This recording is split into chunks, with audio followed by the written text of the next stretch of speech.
Hello guys, നമ്മൾ കുറേ കാലമായി വീഡിയോ ഇട്ടിട്ട് നമുക്ക് ട്യൂഷനും മദ്രസൊക്കെ ഉണ്ടായതുകൊണ്ട് അതിന് നമ്മൾ വീഡിയോ ഇടാൻ ഇവിടെ ലാസ്റ്റത്തെ അപ്ഡേഷൻ വെച്ചാൽ നമ്മളെ മൈനപ്രാവിൻ്റെ കുട്ടി വിരിഞ്ഞിക്കണ്. അതേപോലെ കയലപ്പുള്ളിൻ്റെ കുട്ടി വിരിഞ്ഞിക്കണ്. മൈനൊക്കെ നമ്മളൊരു മുട്ട വെച്ചെടുത്തിന്ന്, അത് ഒരു പറവൻ്റെ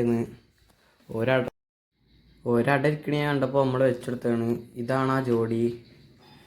ഇവർ നല്ല അടിപൊളി പ്രാവാണ്. പക്ഷെ അവർ എന്താണോ ഒരു മുട്ട പോയി, ഒരു മുട്ട കിട്ടിയപ്പോൾ ഒരു അടിരിക്കണില്ല.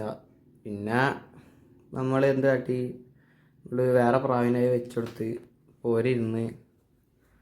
പക്ഷെ ആ മുട്ട കിട്ടിട്ട നമുക്ക് ആ മുട്ട കിട്ടിയില്ല. പിന്നെ നമ്മൾ കൂട്ടുള്ളിൽ ലൈറ്റ് വെച്ച് പ്രാവിനെ പറത്തുന്ന സ്ഥലത്ത് ലൈറ്റ് വെച്ചിരിക്കണം. അപ്പോൾ അത്യാവശ്യത്തിന് പ്രാവ് പറക്കണൊക്കെ ഉണ്ട്. നമ്മൾ ഇന്നലെ വിട്ട പ്രാവളാണ്. ഇന്നലെ അത്യാവശ്യം പറന്ന് അത്യാവശ്യം ഹൈറ്റ് കയറി. രാത്രി ആദ്യമായിട്ടാണ് അത്ര ഹൈറ്റ് കയറുന്നത്. പിന്നെ ഇന്നലെ പ്രാവിനെ നമുക്ക് ഇറങ്ങി കിട്ടിയില്ല. അപ്പോൾ അത്രയുള്ള നമുക്ക് വീഡിയോ ഇഷ്ടപ്പെട്ടാൽ ലൈക്ക് ചെയ്യുക, ഷെയർ ചെയ്യുക, സബ്സ്ക്രൈബ് ചെയ്യുക. അപ്പോൾ അടുത്തിട്ട് കാണാം. അതുവരേക്കും ബായ്.